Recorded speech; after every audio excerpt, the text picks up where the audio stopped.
Muy buenas noches, estimados amigos, estimadas amigas, bienvenidos y bienvenidas a una nueva versión más del programa de todos, el programa de todas, La Verdad Sea Dicha. Hoy día con un formato especial, con un formato distinto, usando la virtualidad por diversas situaciones. eh, a la distancia, también en forma virtual, le enviamos un saludo a nuestra panelista y conductora, a la señora Jessica Flores, quien se encuentra fuera del país y hoy día lamentablemente no va a poder estar con nosotros en el programa, pero sí ha estado muy atenta a lo que va a significar esta nueva edición de este programa. Así que le enviamos un cariñoso saludo. eh, y bueno, tenemos muchos temas muy interesantes. Hay una temática de contingencia por todos conocidas que tiene que ver con lo político, que tiene que ver con esta trama de uso de recursos por parte de algunas entidades como son las fundaciones eh, y todas las entidades que tienen que ver con este concepto de fines de lucro, y que hoy día vamos a estar comentando con dos personas que van a aportar mucho a esta conversación. Me refiero a nuestro ya panelista estable, don Claudio Lapostol. Buenas noches, don Claudio. ¿Cómo está usted? Hola, ¿qué tal, Ulises? Buenas noches a todos los auditores que están viendo este canal el día viernes. Y efectivamente, hoy día estamos con cosas muy complejas y que se están dando y atacando, como lo hemos venido comentando, a la fe pública. Yo creo que eso es muy grave.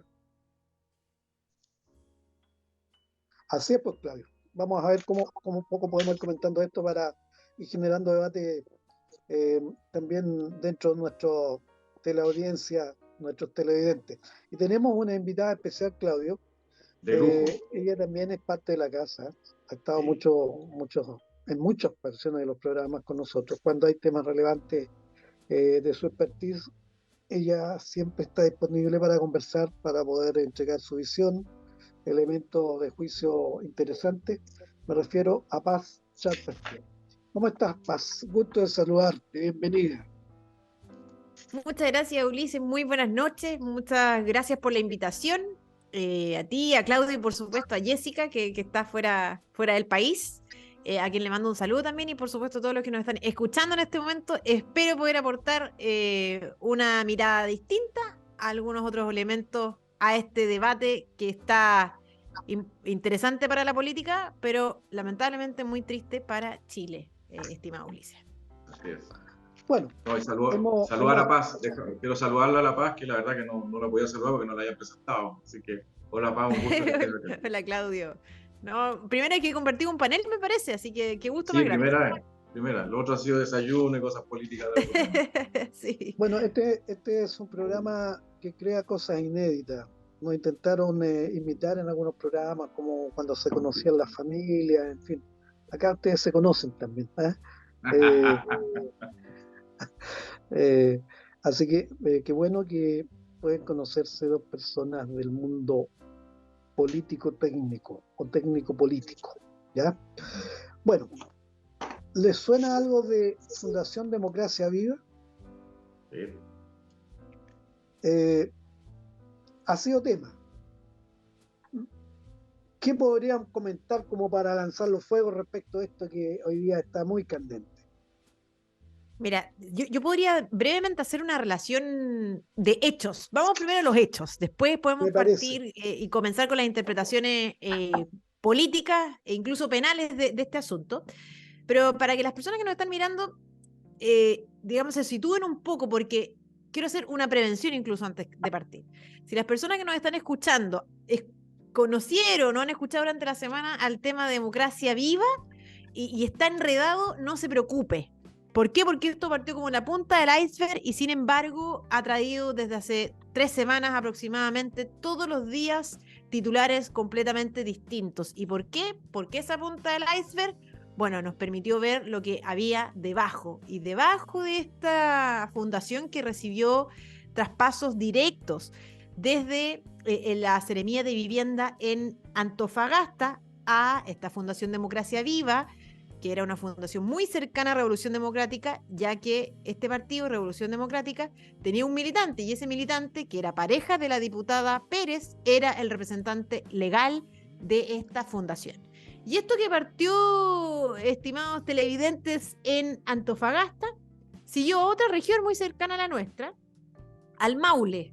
Y en el Maule, ¿qué pasó? Bueno, se hizo un traspaso directo nuevamente desde el Ceremi del Minbu del Maule, don Rodrigo Hernández, a una fundación que se llama Fundación Urbanismo Social. ¿Y cuál era el problema allí? Bueno, el problema es que el Ceremi del Minbu, ¿verdad?, había estado recientemente trabajando en esta Fundación Urbanismo Social que recibe esta platita, ¿cierto? Luego, esto salta a la región del Biobío. ¿Y por qué? Porque hay fundaciones que también han recibido traspasos directos, como son Urbanismo Social y la red Cultivarte, no solo del Minbu, sino que también del gobierno regional, y además se trata de organizaciones muy cercanas a Revolución Democrática y por lo tanto también a la delegada presidencial del Biobío, Daniela Drexner. ¿Y qué pasó después? Bueno, no era suficiente, ¿verdad? También la Fiscalía hoy está investigando algunos convenios en la región de Atacama por traspasos a una fundación denominada Comprometidos. Después saltó a la región de los lagos, traspasos directos desde el GORE a fundaciones, entre ellas una de las fundaciones presididas por el gobernador regional. Y ahora último también la Fiscalía comentó que esto también se está investigando en la Araucanía. ¿Qué gatilló todo esto? Bueno, la renuncia de la subsecretaria del Ministerio de Vivienda, pero también que la Contraloría General de la República ordenara una auditoría a nivel nacional respecto de todas las transferencias que ha hecho el Estado a fundaciones desde el año 2021 a la fecha. Eso desde la perspectiva de los hechos, pero también esto está vinculado, Ulises, Claudio, con temas políticos. ¿Por qué? Porque han habido declaraciones en todos los sentidos, ¿verdad? Las declaraciones del presidente de la República, caiga quien caiga, de alguna manera protegiendo a la delegada presidencial Daniela Drexner y al Ceremi del Minbu, Rodrigo Hernández, ¿verdad? Del Maule, y sin embargo, al poco andar, chuta, se inicia un sumario.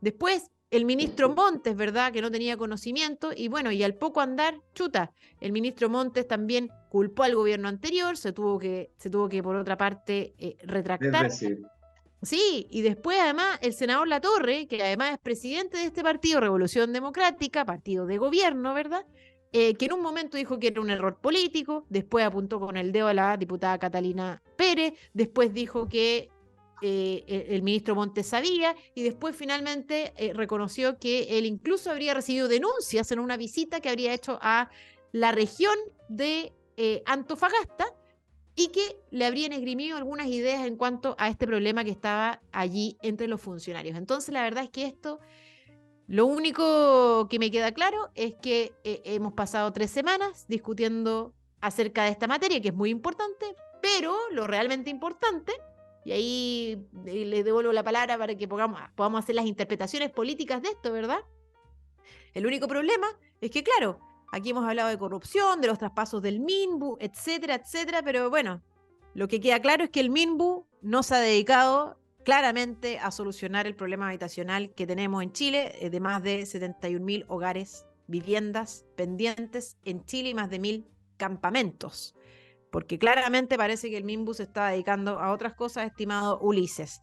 Eso en cuanto a los hechos. Entonces, como ven las personas y como nos ven las personas en sus casas, la verdad es que esto es muy difícil de comprender si es que uno no está encima. Lo importante es que hay un caso de corrupción, estimado Ulises, que está vinculado a Revolución Democrática y Frente Amplio y, por supuesto, el gobierno.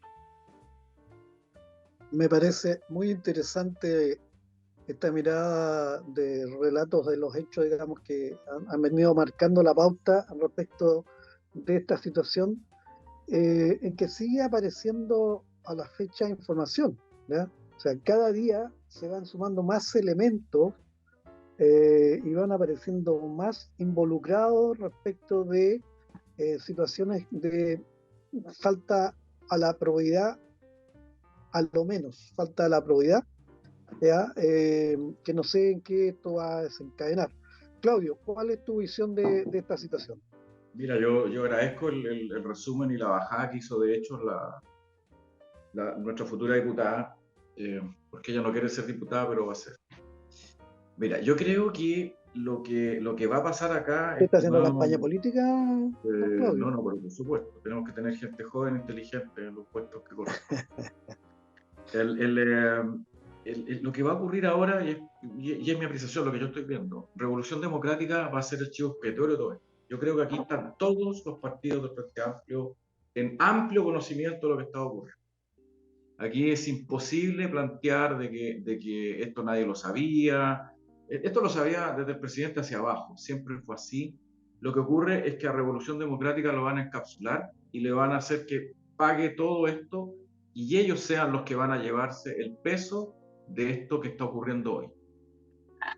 Lo que a mí hoy sí me está extrañando mucho, porque en esto cuando uno, recordarán ustedes, ¿se acuerdan del caso Mob Gates, del gobierno de Ricardo Lago?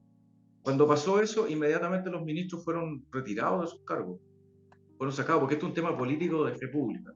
Aquí, dentro de lo que yo acabo de decir de Revolución Democrática, que todo se va a encapsular ahí, todo se va a dar, se le va a echar la culpa a ellos, no va a pasar a los otros partidos políticos, porque hay que cuidar este Frente Amplio, porque hay que manejarlo de alguna manera, porque si estos jóvenes fallan, falló el relato que ellos tuvieron.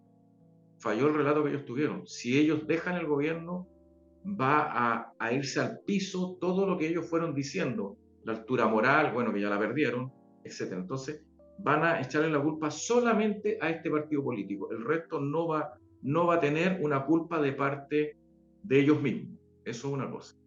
Pero a mí lo que me tiene fastidiado es que el ministro Montes y el ministro Jackson tienen que salir de sus cargos.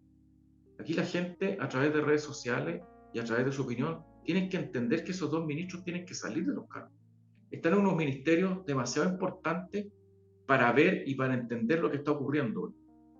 El Ministerio de la Vivienda tiene que encargarse ¿cómo se llama?, de facilitar las 500.000 viviendas, el déficit de vivienda, que ese es el déficit que hay hoy día. Entre 500.000 y 600.000 viviendas, ese es el déficit que hay hoy día de vivienda en Chile. Eso es lo que hay. Entonces, cuando un ministerio ni siquiera se preocupa de eso, sino que está haciendo este tipo de desfalco, porque esta palabra, Ulises y Paz, esta palabra lo que nos hicieron, esto que está ocurriendo hoy día, nos están robando la plata. Esa es la palabra. No es desviación de fondo, no es un error, no es una situación en la cual mejor ocupemos la plata en este lado y no en este otro. Y les quiero plantear inmediatamente, en el sector público, usted no es que pueda cambiar la plata porque la estaba gastando en este capítulo, no la puede cambiar a este otro capítulo así por C. O sea, yo hago esto porque es mejor. No, hay que hacer muchos elementos para lograr ese cambio. Entonces, hoy día tenemos traspasos de dinero en los cuales, para que la gente entienda cuando es traspaso directo. Traspaso directo significa que no se le consultó a las personas que están fiscalizando de alguna manera todos estos manejos de dinero, sino que a través esto lo manejan mejor los abogados, La Paz va a poder decir mejor el nombre, pero a través de una firma de una sola persona, define a quién se le entrega ese dinero, a tal consultora, a tal fundación. ¿Y por qué? Porque no exceden un límite, sobre todo en las plata de los gobiernos regionales. Alrededor de 5.000 UTM, 200, 300 millones de pesos, dependiendo del proyecto. Cuando no excede ese valor, la decisión puede ser absolutamente unitaria. O sea, yo se lo entrego a tal persona y no le cuento a nadie más. Ni siquiera pasa por el CORE. El CORE, para que la gente entienda, el Consejo Regional, es la que maneja y administra las platas del gobierno regional. Y esas platas se analizan a través de proyectos y esas platas se votan, se hace una votación. Si acaso ese proyecto es factible de hacerlo y merece y compite de mejor manera con otros proyectos. Eso es lo que se hace. Acá lo que se hizo fue, se armó un proyecto y se pasó directamente, y ni siquiera en este caso específico que estoy hablando, el CORE no lo supo. En este caso específico que estoy hablando, la gente de la seremía, las otras personas que podían hablar, tampoco lo supieron. Es así como es lo que está ocurriendo hoy día, para que la gente entienda de una vez por todas, que hoy día esas platas son platas de impuestos que pagamos todos nosotros. Usted, la persona que nos está escuchando, Ulises, Paz, todos los que hemos trabajado en nuestro sector y pagamos nuestros impuestos, esas son las platas que está administrando el Estado y en este minuto la está mal administrando, porque la está ocupando en cosas que no corresponden. Y hay cosas, y esto va a seguir apareciendo, ¿eh? Si esto no ha terminado. Esto no ha terminado. Yo estoy seguro que hay más cosas. Sí, una cosa espantosa. La fe pública se fue al suelo. Eso es lo que nosotros tenemos que trabajar ahora para recuperar. Pero la fe pública hoy día está en el suelo. Y definitivamente, Bueno, muy... es un tema que hemos venido, para nosotros en este programa no es un tema nuevo. Nosotros, con Jessica, que partimos este programa hace un par de años, venimos hablando de este tema porque vivimos muchas situaciones también cuando fuimos concejales, que vimos de que el sistema, los medios de control, el sistema que está instalado no funciona, ¿ya? Esto de hacer una distribución o parcelación de licitaciones para estar por debajo del límite para que sea, ¿no es cierto?, visado por los consejos o pasado a la Contraloría en el caso de los montos mayores. Eso es una técnica que se viene realizando desde hace mucho tiempo. Y esto lamentablemente viene porque tenemos una ley, y quizás pueda estar un poco más clara de eso, que tiene que ver con la ley de probidad, digamos, que viene, si no me equivoco, del año 2014-2015, o quizás antes, no, creo que es del 99, parece. Eh, y, que inicialmente se generó eh, para efectos del mundo parlamentario, ¿ya? Que eran los que tenían la mayor responsabilidad y que tenían en ese minuto el manejo de los recursos en la aprobación de todo lo que significa el destino de los recursos en este país. Entonces, con las leyes que se estaban haciendo, que después vimos todas las situaciones que se vivieron con diferentes leyes, ¿sí? Aquí tú sabes que esto ha sido una cosa que nos ha pegado en la fe pública, tal como lo hemos dicho, por todos los sectores, ¿ya?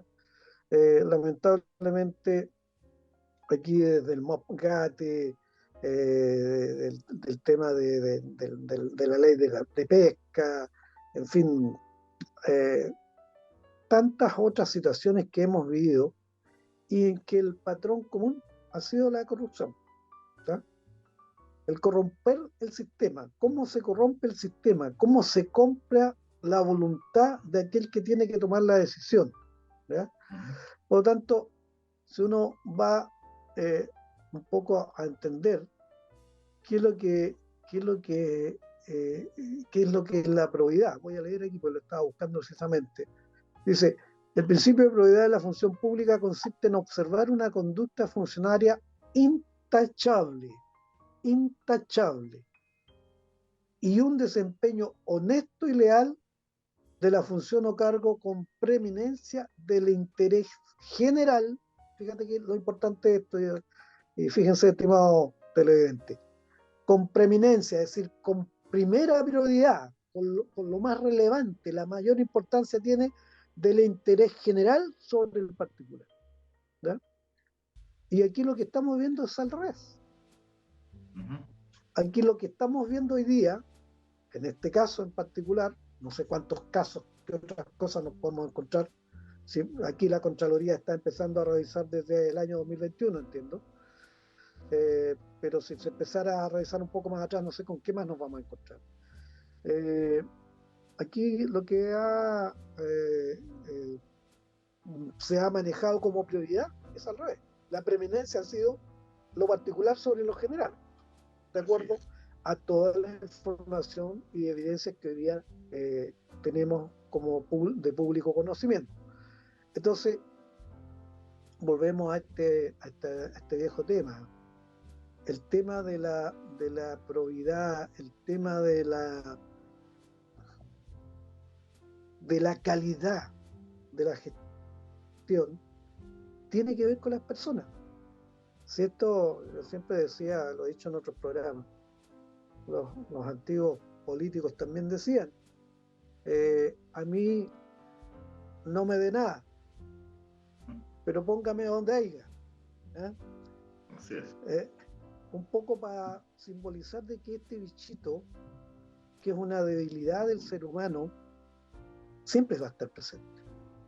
Y por lo tanto, si los sistemas no se blindan respecto de esto, y aquellas personas que son las que tienen que tomar las decisiones, pero sobre todo que son las que tienen que fiscalizar y controlar en la aplicación de la norma, no lo realizan, la realidad es que estamos perdidos.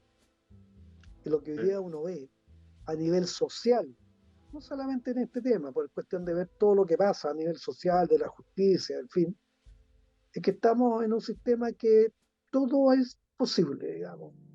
Aquí sí puede ser, pero lo que pasa es que chuta, sí, lo mató, pero esto le pegó, le robó. O sea, explicaciones de una naturaleza increíble de relatividad que uno no entiende. Entonces, esto nos está llevando a esto, ¿no? Porque hoy día, entonces tenemos a esta generación de políticos, que no voy a meter a todos en el saco, pero hay un porcentaje de ellos que aparentemente llegaron con una mirada que era totalmente al discurso de superioridad moral.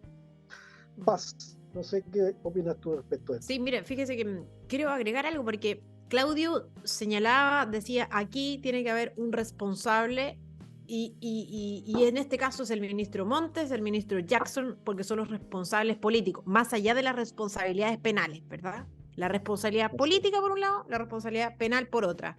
La responsabilidad política recae en los ministros efectivamente. Y se agrega el ministro Montes a una serie de ministros gravemente cuestionados del gabinete del presidente Boric, que no ha dado el brazo a torcer en el sentido de comprender que debe hacer cambio de ministros, porque no es posible y no es sostenible en el tiempo, ¿verdad? Un gabinete que mayoritariamente tiene ministros que ya están debilitados, que ya están cuestionados. Algunos, voy a dar un ejemplo. La ministra Aguilera, ministra de Salud, fuertemente cuestionada con ocasión de la crisis sanitaria que terminó con la vida de varios pequeñitos, ¿verdad? Varios pequeñitos. ¿Y quién sale? La subsecretaria, ¿verdad? El subsecretario del momento sale como tipo fusible respecto de la responsabilidad política que efectivamente tenía la ministra de Salud Aguilera. Pasó colado, ¿verdad? Pareciera que fue hace un año y la verdad es que fue hace menos de un mes el escándalo relativo a la mala gestión de la crisis sanitaria. Después tenemos al ministro Ávila, ministro de Educación, que tiene pendiente una acusación constitucional en curso por su mala gestión, ¿verdad? Por su mala gestión. O sea, ¿cuántos niños han desertado de la educación? Tenemos los resultados del CIMSE que además se entregaron con retardo. Hoy día nos enteramos además que habrían algunas transferencias directas desde este ministerio por cientos de millones o por muchos millones de pesos, ¿verdad? Y que se habrían pagado colaciones, no más de 30 colaciones. O sea, era una relación que tú decías, oiga, pero esto fue, parece que se dieron una mansa fiesta. Después el ministro Jackson, que es el que señalaba Claudio, la ministra Jara, la ministra del Trabajo, que como escuchaba el otro día a un panelista en otro medio de comunicación, decía, oiga, esta no es la ministra del Trabajo, es la ministra de la cesantía a esta altura, ¿verdad? Y si recuerdan además, a través de una operación política de dudosa moralidad, termina saliendo ¿quién? El subsecretario. ¿Por qué? Por una diferencia de opinión con la ministra Jara, y se le levanta, digamos, una operación política que afecta directamente su honra para sacarlo. ¿Por qué? Por una diferencia de opinión en cuanto a cómo debía y hacia dónde debía dirigirse la reforma previsional. El ministro Marcel, ¿verdad?, que insiste con una reforma tributaria que lo que busca es sacarle plata del bolsillo de los chilenos para ponerla en manos de los políticos, que ya vemos y hemos constatado esta última semana que al menos los que están en el gobierno mal administran los recursos derechamente. La ministra Orellana. ¿Quién es la ministra Orellana? Se preguntará la gente en sus casas. Bueno, la ministra Orellana es la ministra de la Mujer. ¿Y qué dijo frente a todos los problemas que tienen las mujeres en Chile? De cesantía, de desempleo, ¿verdad? De violencia intrafamiliar. ¿Qué dijo la ministra Orellana? Que era un problema de salud pública el desconocimiento que existía respecto del clítoris. Primero, un tema que, bueno, para algunas personas puede ser relevante, pero la verdad es que no es de los temas más relevantes para las mujeres, y las mujeres que están en su casa podrán compartir conmigo que no es uno de los temas más relevantes frente a otros que ya señalé. Y segundo, que es una ministra de la mujer que se refiere a temas de salud pública. O sea, ¿qué hace una ministra de la mujer refiriéndose a temas de salud? Para eso tenemos una ministra de salud. Después el ministro Aguirre. ¿Quién será el ministro Aguirre? Bueno, el ministro de la Cultura. ¿Y qué hizo el ministro de la Cultura? Bueno, rechazó una invitación que Chile venía disputando hace muchísimos años, que era la invitación de honor a la Feria del Libro de Frankfurt. Rechazada. Cuestionada incluso en contra de la propia opinión que posteriormente dijo el presidente de la República. ¿Salió el ministro? No salió el ministro. Después la ministra Echeverri, y perdón que me dé el tiempo, pero porque a uno se le van olvidando las cosas, ese es el tema. Y todos estos ministros están todavía en el gabinete, y son los ministros más importantes del gabinete, los que yo estoy señalando. La ministra Echeverri. ¿Quién es la ministra Echeverri? Porque además, lamentablemente, los ministros no son muy conocidos por la gente. La ministra Echeverri es la ministra de Ciencia. ¿Y qué acaba de hacer la ministra de Ciencia? Bueno, llevar adelante la Comisión para la Desinformación, que es vulneratoria de la libertad de información, de la libertad de prensa, de la libertad de expresión. A través de un decreto se pretende regular qué es la verdad. Entonces, se agrega a todos estos ministros el ministro Monte, ministro de Vivienda. Entonces yo creo que aquí es importante tener presente que el gobierno de Gabriel Boric no puede seguir adelante con este porcentaje tan importante de ministros fuertemente cuestionados por la ciudadanía. Eso es el primer punto, que es súper importante tenerlo presente. Un gobierno con ministros débiles ni siquiera puede lograr administrar este gobierno, porque ya a este gobierno no le podemos pedir que haga grandes reformas, que no le podemos pedir que mejore la calidad de vida de los ciudadanos. No, porque este gobierno no tiene la capacidad de gestión ni el liderazgo para hacerlo, ni la mayoría en el Congreso, ni la genialidad que se suponía que estos jóvenes tenían. Pero lo único que uno les puede pedir a lo menos es que el camión de la basura pase a la hora, que administre el gobierno, pero con esos ministros la verdad es que no es posible. Es el primer punto, que es reforzando lo que señalaba Claudio. Y el segundo punto, que tiene que ver con que nosotros decimos, oiga, ¿sabe qué? Esta gente abusa de los espacios legales que existen dentro del Estado para defraudar. Pero fíjense que hay una cuestión que tiene que ver con algo ideológico y que muchas veces uno pasa por alto. Fíjense que uno de los liderazgos del Frente Amplio, hay un español que es como una especie de gurú para la gente del Frente Amplio, que es Íñigo Errejón, señaló lo siguiente, dijo, bueno, el 2017 dice, habló de la necesidad, comillas, estas son palabras literales, dejar sembradas instituciones populares para refugiarse cuando gobierne el adversario, porque la militancia no se sostiene solo en el aire. Entonces aquí, la verdad es que aquí lo que existe, y yo creo que existan investigaciones hoy en distintas regiones de nuestro país con situaciones similares, con un modus operandi similar, nos da cuenta que aquí lo que hay es una política de gobierno. Lo que ha existido hasta hoy es una política de gobierno destinada a financiar fundaciones para que posteriormente quienes están en el gobierno tengan un lugar a donde llegar una vez que este gobierno termine. Y, adicionalmente, utilizar estas fundaciones para hacer activismo político pro-revolucionario, que propicie una revolución, que propicie la instalación de un modelo socialista en Chile. ¿Por qué? Porque para ellos no es inmoral financiar con plata de todos los chilenos activismo pro-revolucionario, porque es parte de su ADN, es parte de su ideología, es parte de sus posiciones políticas. Y esa es la razón que explica no solo el modus operandi a lo largo de Chile, sino que también, estimado Ulises, Claudio, que no hubiesen saltado las alarmas cuando correspondía. Porque de otro modo, si no hubiese sido una política de gobierno, ¿cree usted que la subsecretaria se hubiese demorado 2 meses en informar al ministro que estaba quedando la escoba en Antofagasta? No, pues. Esas son cuestiones que conversarán en todo, por lo menos el ministro con la subsecretaria conversarán en reuniones formales 3 veces a la semana, por lo menos, si es que no todos los días, y con un WhatsApp abierto donde se comunican permanentemente. Entonces, ¿usted cree que si esto no hubiese sido una política de gobierno, si hubiese demorado tanto la subsecretaria en señalárselo al ministro, atendía la gravedad de los hechos y los partidos involucrados, no pues.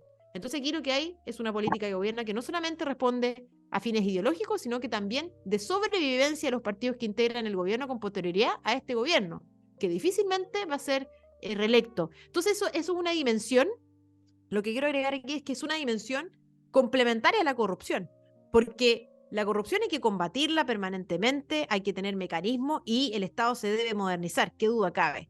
Pero aquí no solamente hay corrupción, hay ideología también. Y eso también es importante tenerlo presente y no ser como borrón y cuenta nueva o pasarlo por alto, porque, por ejemplo, la Fiscalía debería tener como tesis de investigación lo que estamos conversando aquí.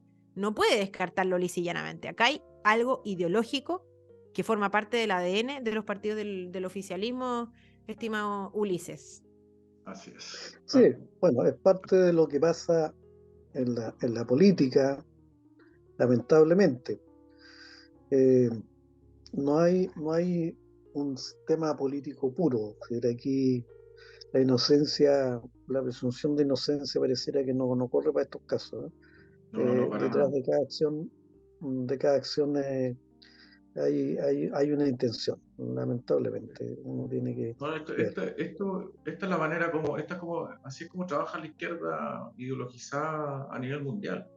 La verdad que felicito a La Paz con el resumen que ha hecho. Es difícil hacer un resumen así en estos pocos minutos, pero esto es un tema ideológico. Hay algo muy importante que la gente tiene que saber, es algo que uno, a la forma de estudiar y todo lo que está pasando, esto no es corrupción para ellos. Eso hay que tenerlo claro. Esto que está Es el ocurriendo punto más ahora importante. es parte del trabajo que hay que hacer para que nosotros podamos tener el poder. Eso es. Y la izquierda lo que quiere es tener el poder para siempre. Y aquí en Latinoamérica tenemos varios ejemplos y los podemos ver fácilmente.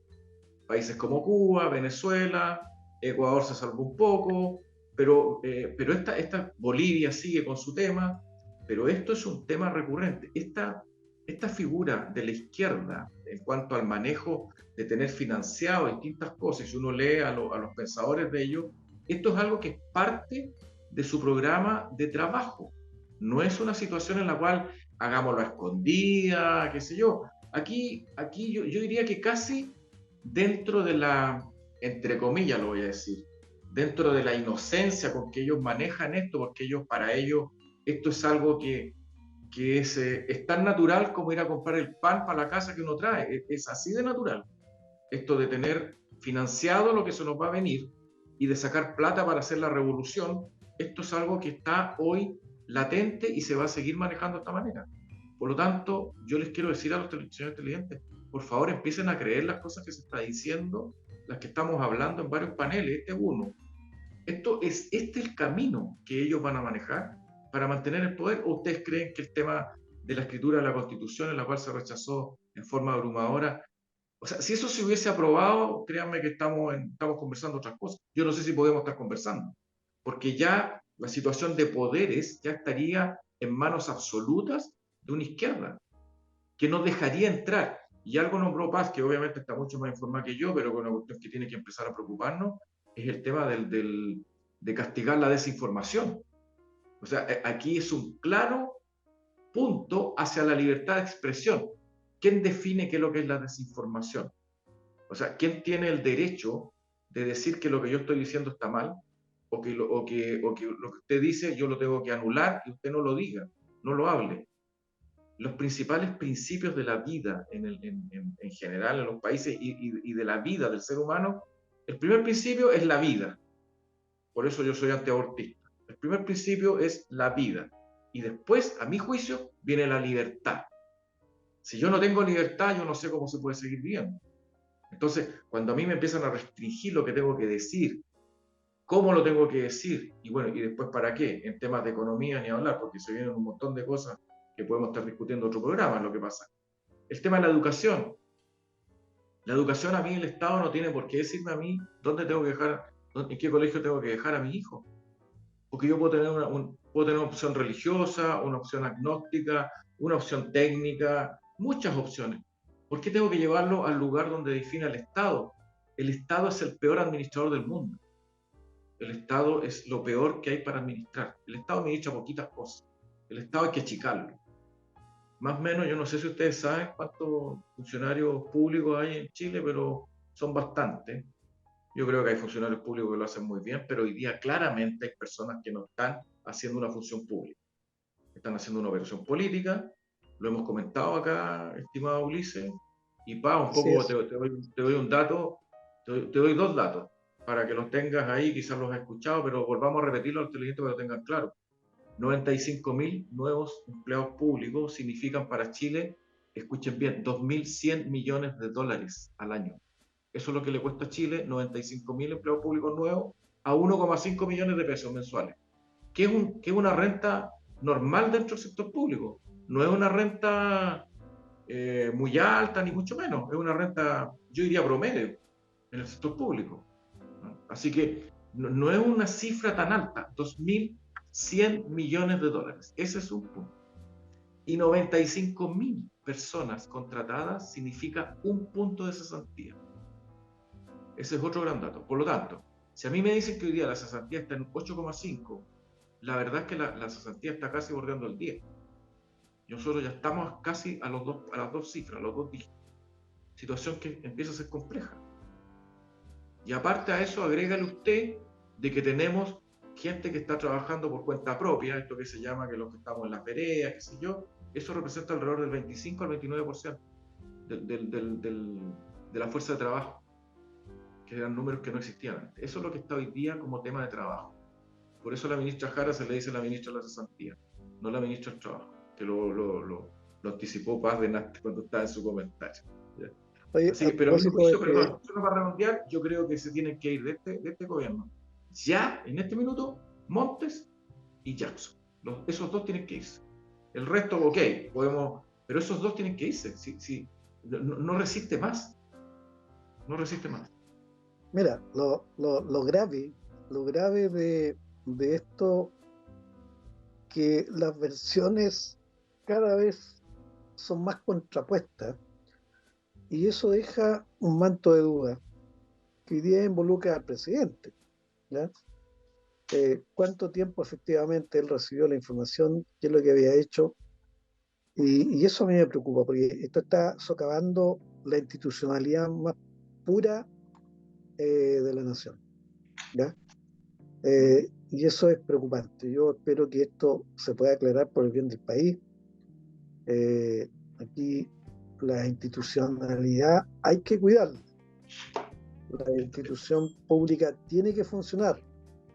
La institucionalidad de la presidenta de la República hay que cuidarla, y quien es el dignatario de esta autoridad tiene que estar a la altura de esa categoría, ¿ya?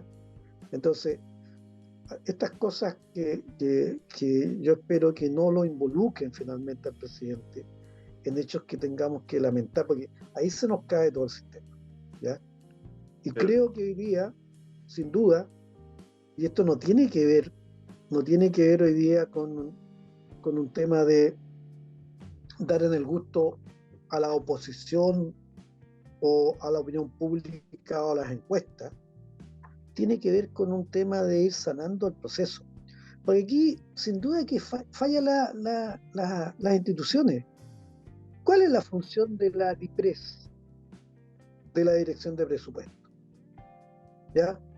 Que, estimado televidente, es la que elabora el presupuesto del sector público, después lo analiza, ¿no es cierto?, en el Parlamento, se haga la aprobación, pero después empieza a hacer la ejecución. Y ese es un proceso de entrega mensual de los recursos presupuestarios de las instituciones,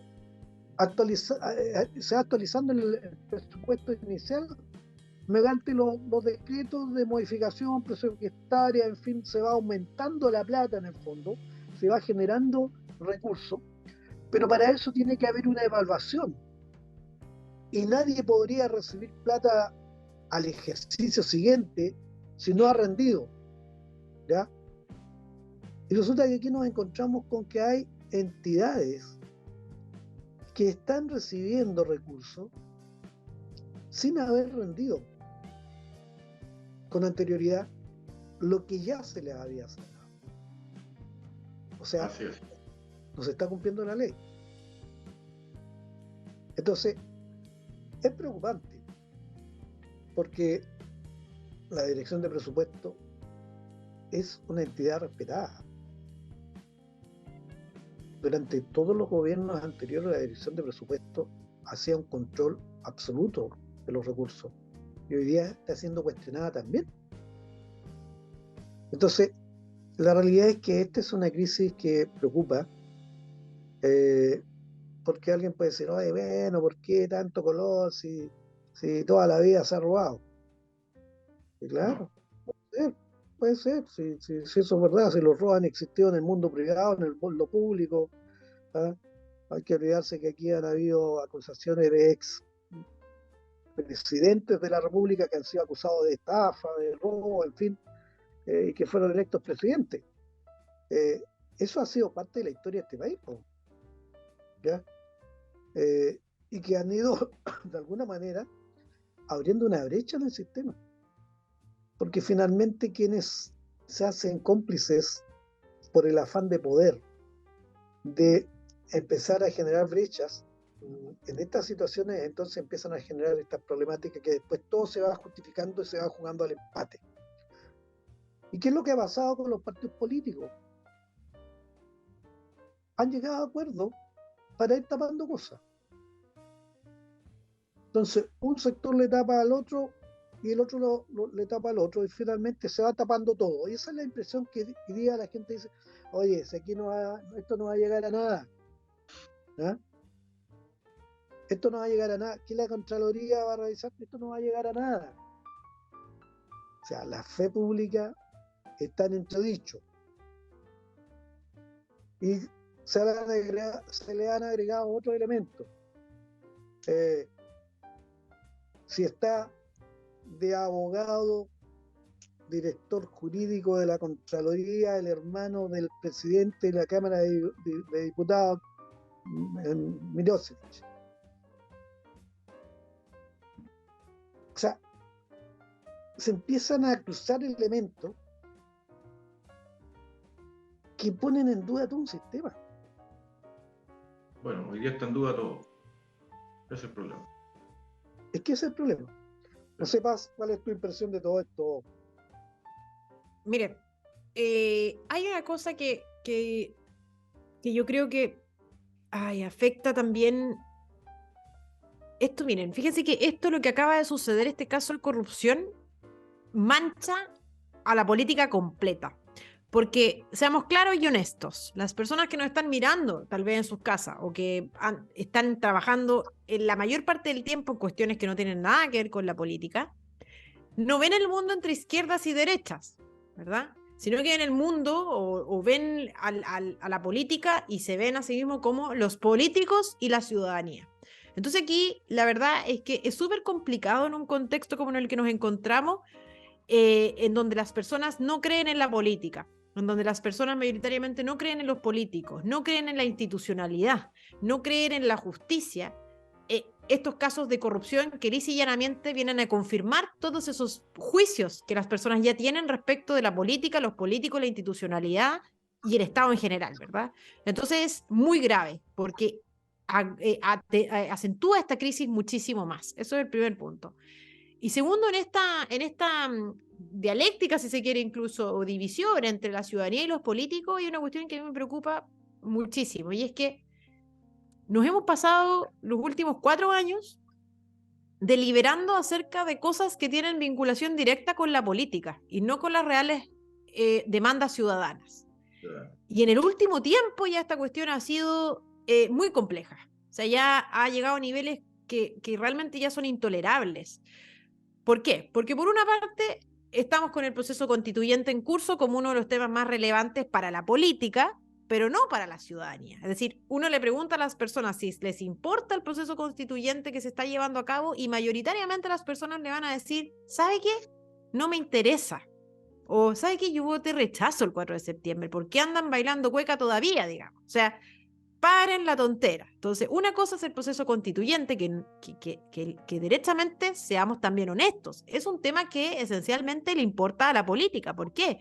Porque lo que hace una constitución es organizar y estructurar el poder del Estado, ¿verdad? Y por lo tanto, obviamente, tener un sistema político, etcétera, obviamente es de interés para los políticos y por supuesto que es súper importante una constitución, pero es un tema de interés mayoritariamente de la política y los políticos, porque derechamente hemos vivido los últimos años con la constitución vigente y no ha pasado nada, digamos, el mundo nos ha partido en dos y se han hecho reformas, etcétera, ¿cierto? Entonces, tema 1, vinculado a la política, la constitución, el proceso constituyente. Después, hemos pasado el último mes hablando de los casos de corrupción. ¿Y casos de corrupción qué? Bueno, vinculados a errores de los políticos, a ilegalidades e irregularidades que han cometido ¿quiénes?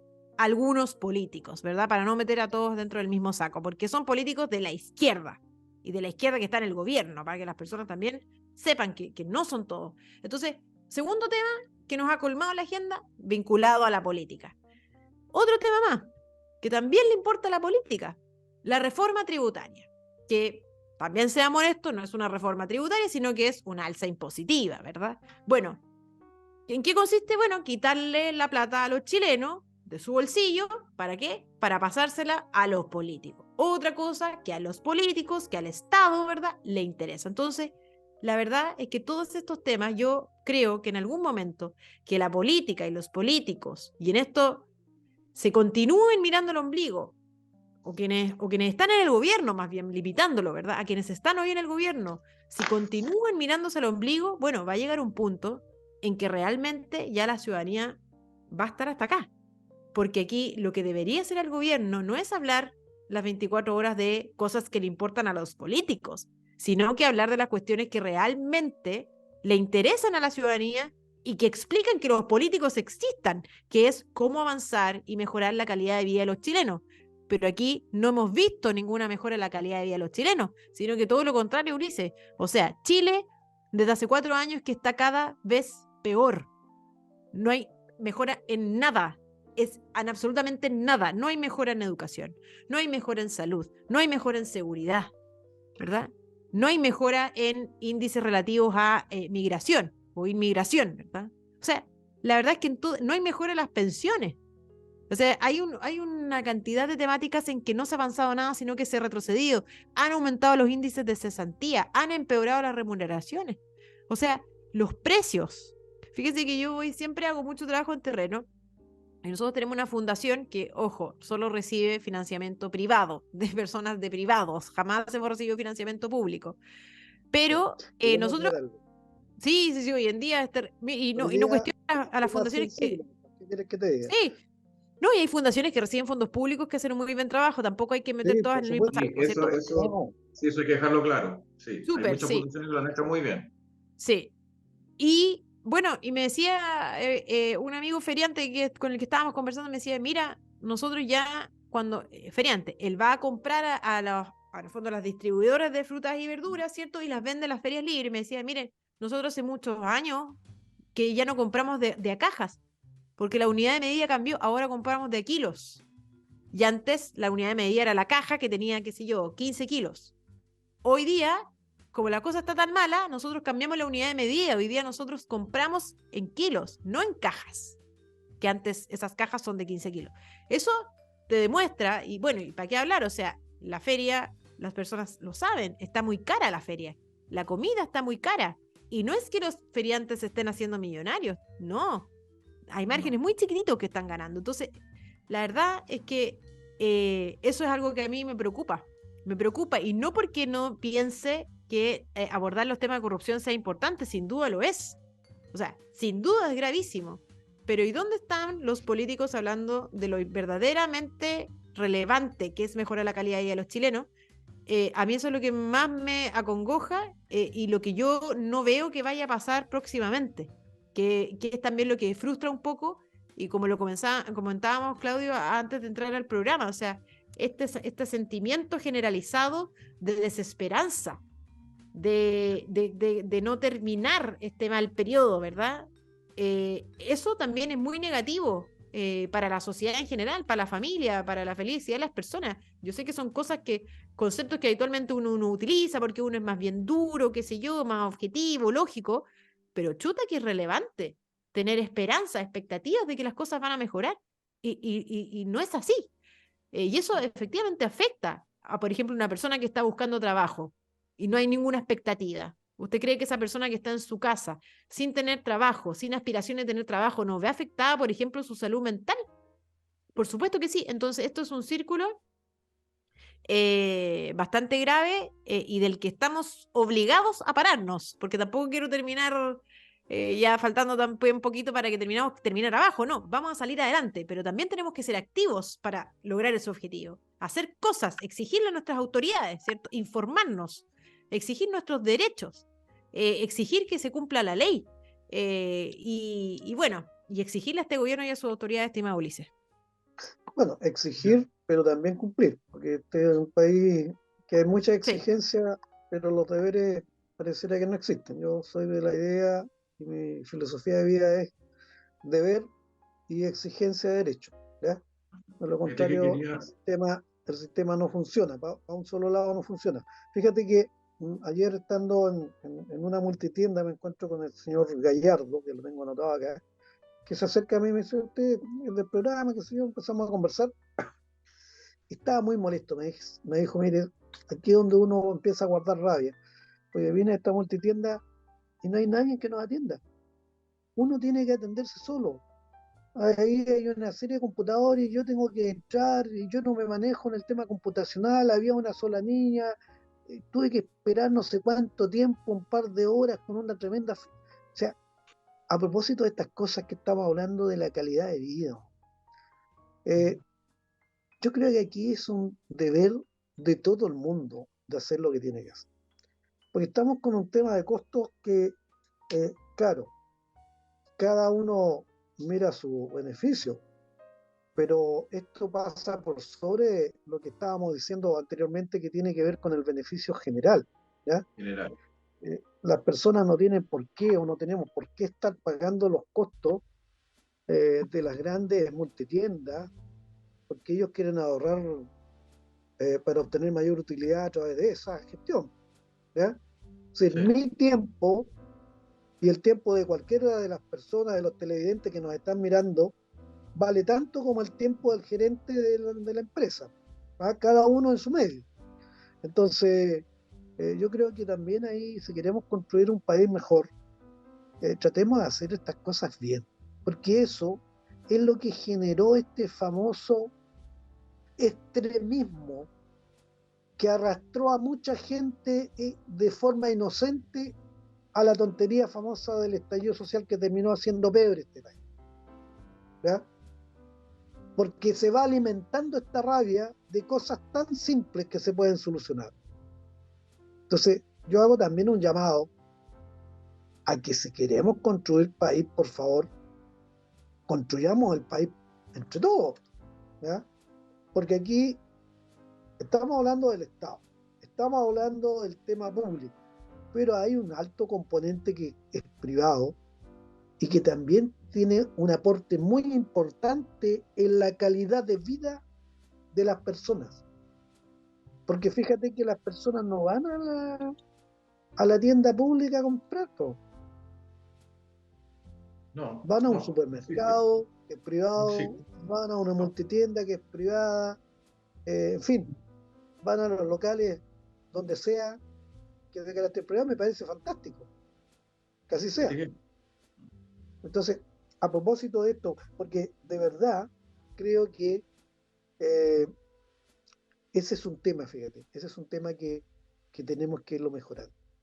Y por otro lado, antes de darte la intervención, Claudio, para que no se me vaya la idea, a mí me preocupa otro hecho. Me preocupa el hecho de que la justicia finalmente termine siendo inoperante en toda esta cuestión. Porque aquí, tal como lo hemos dicho, hay dos responsabilidades, que son las responsabilidades políticas. Ok, está claro que aquí hay un presidente que tiene que tomar la decisión y que a juicio nuestro, probablemente aquí hay un par de ministros que no deberían estar en el gobierno. ¿Ya? Pero por otro lado, si se establecen responsabilidades, yo espero que la justicia esté a la altura de hacer lo que tiene que hacer. Porque nosotros mismos hemos estado viendo muchas veces con Jessica Forte, que nos está presentando ahora, situaciones que se vienen arrastrando de años, de querellas y cosas, que simplemente quedan en nada, con antecedentes. Hoy día estamos viendo la carga con abogados, porque se quiere cerrar un caso que están todos los antecedentes y simplemente no entendemos cómo no se toma la decisión de hacer las investigaciones que correspondan para determinar si todas las pruebas aportadas tienen la validez legal.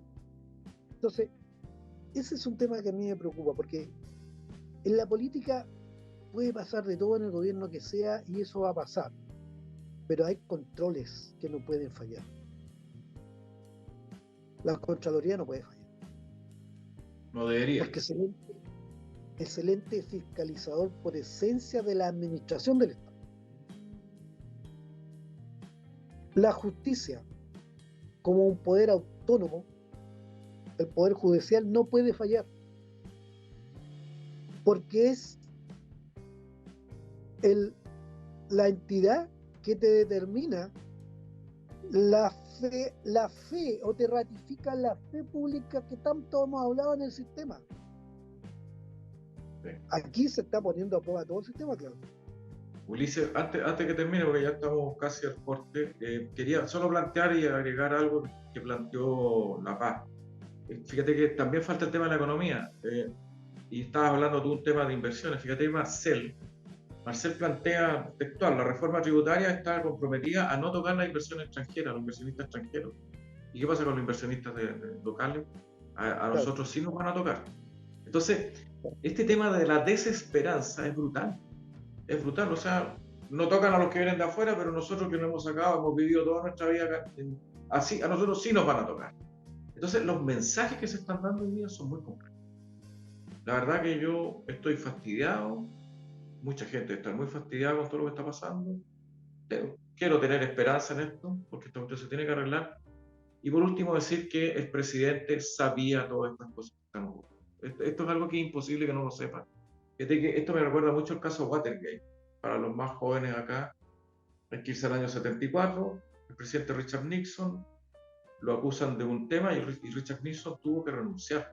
Ha sido el único presidente de Estados Unidos que tuvo que renunciar, porque ya era demasiado, escaló demasiado la corrupción. Y aquí estamos en un tema es muy parecido. O sea, aquí los grandes autoridades que están hoy día en el gobierno sabían todo lo que estaba pasando. O sea, a mí no me vengan porque no sabían. Esto se sabía. Obviamente que hay que blindar y qué sé yo, tienen que morir fusibles, pero no han muerto. Es un poco lo que quería plantear, el tema de economía, bueno, en esta parte. Sí, ya queda pendiente porque tenemos que seguir el hilo de esta trama hoy. Y el tema de la economía, sin duda, que es un tema muy importante. Paz, tenemos que despedirnos porque ya se nos acabó el tiempo. Así bueno, solo agradecer la invitación en este día, Claudio, Ulises, y por supuesto mandarle un fuerte abrazo a las personas que nos están escuchando, y que a pesar de la desesperanza nos vamos a levantar, porque así es Chile. Nos hemos levantado de las peores y vamos a salir adelante. Así que hay que mantener la esperanza intacta, tener la fuerza y creer en que individual y colectivamente somos un país muy fuerte. Así que eso, que a pesar de la desesperanza temporal, se vienen sin duda tiempos mejores. Y no estoy citando a ningún expresidente. Yo espero que ese expresidente no vuelva, pero vamos a salir adelante, no tengo ninguna duda, porque tenemos fuerza, resiliencia y porque así lo hemos hecho en tantas ocasiones en nuestra historia. Así que un abrazo muy grande y muchas gracias. Ok, muy bien. Bueno, Claudio. Eso, no, muy buenas noches a todos y espero que tengan un buen fin de semana, cuidarse. Y que sí, tenemos que sacar adelante, como muy bien dice Paz, tenemos que sacar adelante nuestro país, pero también en la cosa dura, la verdad es que está difícil, pero tenemos que sacarlo. Hay que trabajar en esto muy duro. Eso es lo que quiero plantear. Gracias, Paz, gracias, Ulises. Bueno, yo creo que finalmente uno puede reflexionar respecto a esto, es decir, que no podemos esconder la mugre debajo de la alfombra. La única forma de poder limpiar nuestra casa, nuestro país, es sacando las cosas y desechando lo que no está bien y mejorar todas las prácticas que permitan que este país funcione como debe funcionar. Este es un país que tiene muchos recursos, pero no son recursos al infinito. Y lo único que sí tenemos instalado son las capacidades que tenemos de nuestras personas, de las personas que se han preparado para administrar las diferentes organizaciones, tanto estatales, públicas como privadas, que conforman el todo de un sistema dentro de un Estado. Y esa es la fuerza que tenemos, somos las personas. Y ahí es donde nace la preocupación hoy día, cuando las personas empiezan a fallar en esta riqueza que ha sido tan importante para levantar este país. Entonces, el llamado que hacemos en este programa, no a tener miedo por esto, porque esto ha pasado muchas veces en la historia. Sí, a creer que con esto vamos a poder limpiar y lograr sacar adelante y construir un mejor país para todos. Así que un abrazo, estimados amigos, estimados televidentes, paz, Claudio, nos vemos la próxima semana, que estén muy bien. Cariños Nos a vemos todos. la próxima semana. Un abrazo. Chao, chao, nos Un vemos. abrazo. Un abrazo. Chao, chao.